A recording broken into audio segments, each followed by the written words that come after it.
Hello students, commerce faculty के विद्यार्थियों के लिए, चाहे वो किसी भी विश्वविद्यालय से स्नातक त्रिवर्षीय पाठ्यक्रम के अंतर्गत अध्ययन कर रहे हैं,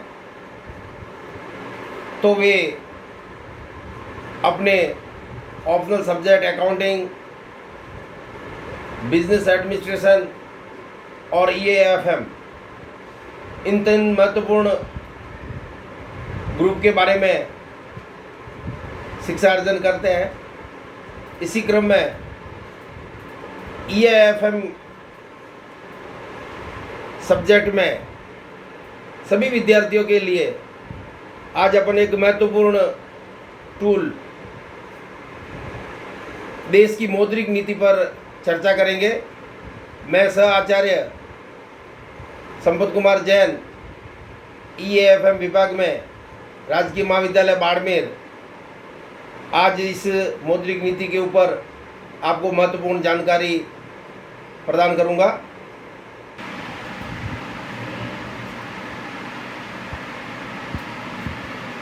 मौद्रिक नीति के बारे में सविस्तार आपको जानकारी उपलब्ध करवाएं, उससे पहले कुछ बिंदुओं के बारे में सामान्य जानकारी हमें होना जरूरी है। रिजर्व बैंक, जैसा कि आप सभी जानते हैं, ये हमारे देश का केंद्रीय बैंक है। भारतीय रिजर्व बैंक अधिनियम 1934 के अंतर्गत इसकी स्थापना की गई थी। 1 अप्रैल 1935 को रिजर्व बैंक ने देश के केंद्रीय बैंक के रूप में कार्य करना प्रारंभ किया और यह महत्वपूर्ण रूप से 2 महत्वपूर्ण कार्य अधिनियम के अंतर्गत करता है और इन दोनों कार्यों को करने का अधिकार केवल मात्र भारतीय रिजर्व बैंक को ही है। एक तो देश के अंदर मुद्रा और चलन की व्यवस्था को नियंत्रित करना, एवं दूसरा बैंकों के बैंक के रूप में भारतीय बैंकिंग व्यवस्था को नियमित करना।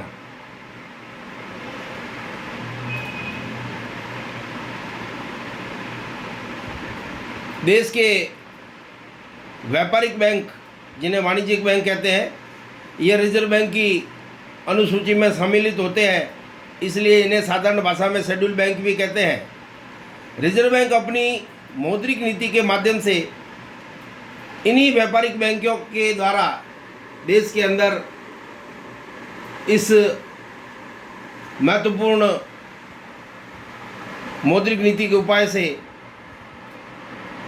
महंगाई दर पर नियंत्रण करता है। महंगाई, जैसा कि अपन सभी जानते हैं कि देश के अंदर चलन के अंदर मुद्रा की मात्रा कितनी है।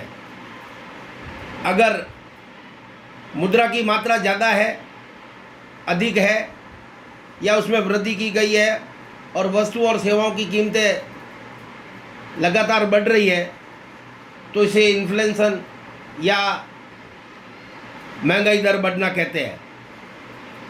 इसी प्रकार से यदि मुद्रा की मात्रा कम हो और वस्तु और सेवाओं के भाव नीचे जा रहे हैं, तो इसे डिफ्लेशन या अविस्फीति भी कहते हैं। अब महत्वपूर्ण रूप से रिजर्व बैंक इन व्यापारिक बैंकों के माध्यम से मुद्रा की मात्रा तथा साख की मात्रा, जिसमें चेक, बिल, हुंडी, ड्राफ्ट वगैरह सब आते हैं, इनकी मात्रा में कमी वृद्धि करके महंगाई दर पर जब नियंत्रण करने के उपाय लागू करता है, तो इसे हम सामान्य भाषा में मौद्रिक नीति कहते हैं।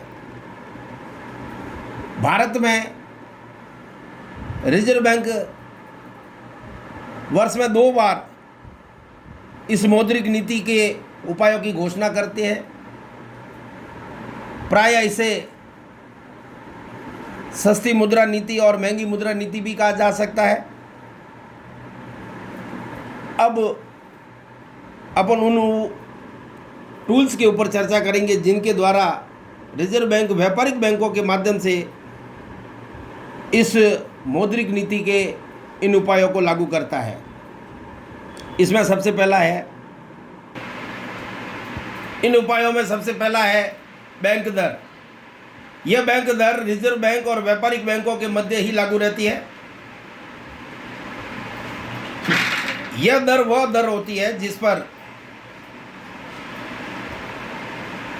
व्यापारिक बैंकें अपना पैसा एक निश्चित दर पर रिजर्व बैंक के पास में जमा करवाते हैं, रिजर्व बैंक के पास में रखते हैं।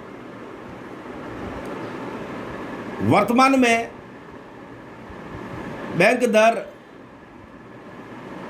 मॉडिफाई कर रिजर्व बैंक और व्यापारिक बैंकों के मध्य संचालन के रूप में रेपो रेट और रिवर्स रेपो रेट के रूप में कार्यरत है। सबसे पहले रेपो रेट ये वह दर है जिसमें व्यापारिक बैंकें अपनी जमाओं का एक निश्चित प्रतिशत भाग, या यूं कहें कि जिन पर रिजर्व बैंक व्यापारिक बैंकों से जमा जो लेता है उस पर एक ब्याज दर जो देता है उसे रेपो रेट कहते हैं। इस प्रकार यह जो रेपो रेट है इसकी दर में कमी और वृद्धि करने से देश के अंदर व्यापारिक बैंकों के माध्यम से मुद्रा और साख की मात्रा में कमी और वृद्धि होती है, जो कि महंगाई को कम और ज़्यादा करने में, महंगाई की दर में वृद्धि और नियंत्रण करने में यह रेट लागू रहती है। रिवर्स रेपो रेट जो कि व्यापारिक बैंकों को जब रिजर्व बैंक से ऋण उधार लेना पड़ता है या ये कह दीजिए जमा लेनी पड़ती है तो इसे रिवर्स रेपो रेट कहते हैं, जो कि रिजर्व बैंक के द्वारा व्यापारिक बैंकों को जो धन उधार दिया जाता है उस पर वसूल की जाती है। इस प्रकार की दर में भी कमी वृद्धि करने से बैंकों की ऋण की क्षमता कम ज़्यादा होती है। इससे देश की मौद्रिक नीति के माध्यम से महंगाई पर नियंत्रण भी होता है। नकद कोषानुपात यह भी एक महत्वपूर्ण टूल होता है। भारतीय रिजर्व बैंक अधिनियम और भारतीय बैंकिंग अधिनियम 1949 में ये व्यवस्था है कि प्रत्येक व्यापारिक बैंक को, शेड्यूल बैंक को अपनी जमाओं का एक निश्चित प्रतिशत भाग नकद के रूप में रिजर्व बैंक के पास में रखना पड़ता है। इसे नकद कोषानुपात कहते हैं। इस नकद कोषानुपात के अंदर निश्चित प्रतिशत बैंक जमाओं का कुल भाग नकद के रूप में रिजर्व बैंक के पास में रहता है, जिस पर व्यापारिक बैंक कोई लेन देन नहीं कर सकते हैं। इस नकद कोषानुपात में भी कमी वृद्धि करके रिजर्व बैंक मौद्रिक नीति के माध्यम से इस देश की महंगाई दर को कम और ज़्यादा कर सकता है, नियंत्रित कर सकता है। ऐसा ही एक महत्वपूर्ण उपाय होता है तरल कोषानुपात, जिसे लिक्विडिटी रेशियो कहते हैं, स्टैंडर्ड लिक्विडिटी रेशियो। यह तरल कोषानुपात बैंक अपनी जमाओं का एक निश्चित प्रतिशत भाग तरलता के रूप में रखेगा, अपने पास में रखेगा।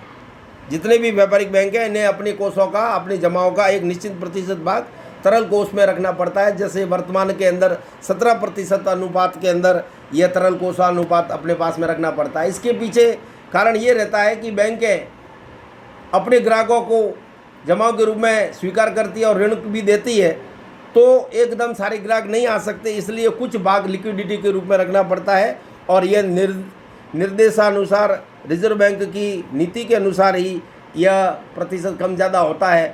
तरल कोषानुपात में वृद्धि करने से बैंकों को एक अधिक भाग अपने पास में लिक्विडिटी के रूप में रखना पड़ेगा, उसे उधार नहीं दे पाएंगे वो, तो देश के अंदर मुद्रा की मात्रा कम हो जाएगी। और अगर तरल कोषानुपात में कमी कर दी जाती है तो बैंकें कम अपना कोष रखेंगे और इससे बाजार के अंदर लिक्विडिटी में वृद्धि हो जाएगी, तरलता में वृद्धि हो जाएगी। इस प्रकार तरल कोषानुपात में कमी वृद्धि करके भी मौद्रिक नीति के माध्यम से ये किया जा सकता है।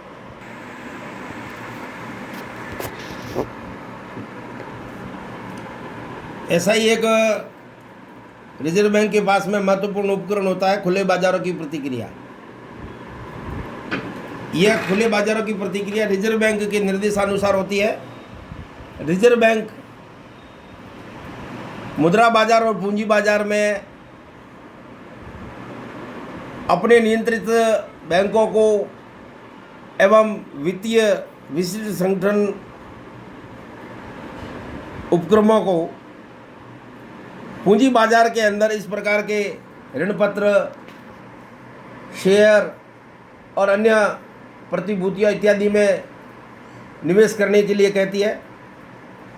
यदि रिजर्व बैंक को देश के अंदर मुद्रा की मात्रा कम करनी है,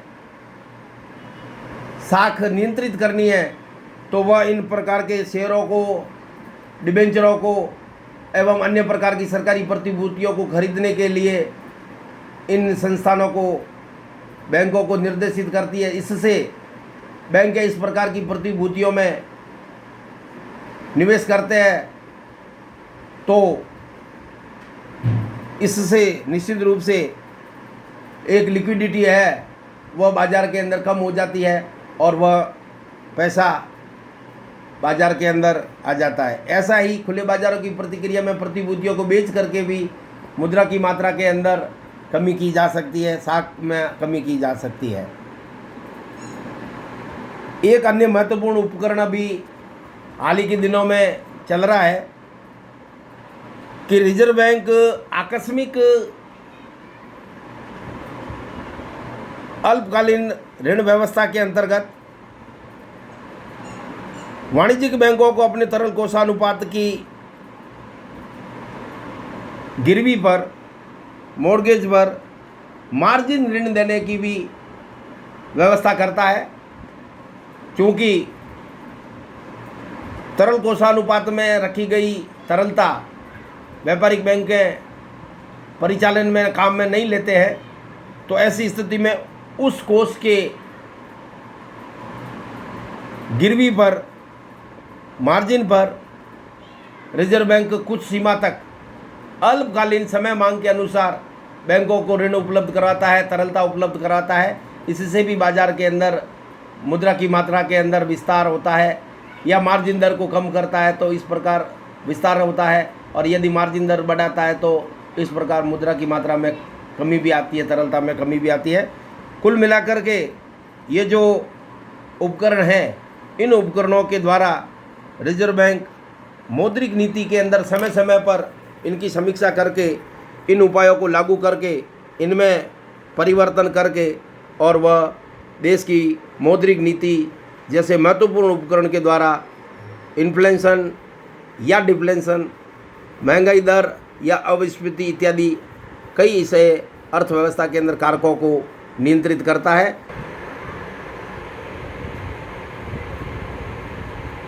तो प्रिय विद्यार्थियों, यह महत्वपूर्ण मौद्रिक नीति के बारे में जो अपन ने चर्चा की, आप YouTube पर जाकर या अन्य किसी उपकरणों के द्वारा भी इस प्रकार की मौद्रिक नीति के बारे में और भी जानकारी प्राप्त कर सकते हैं।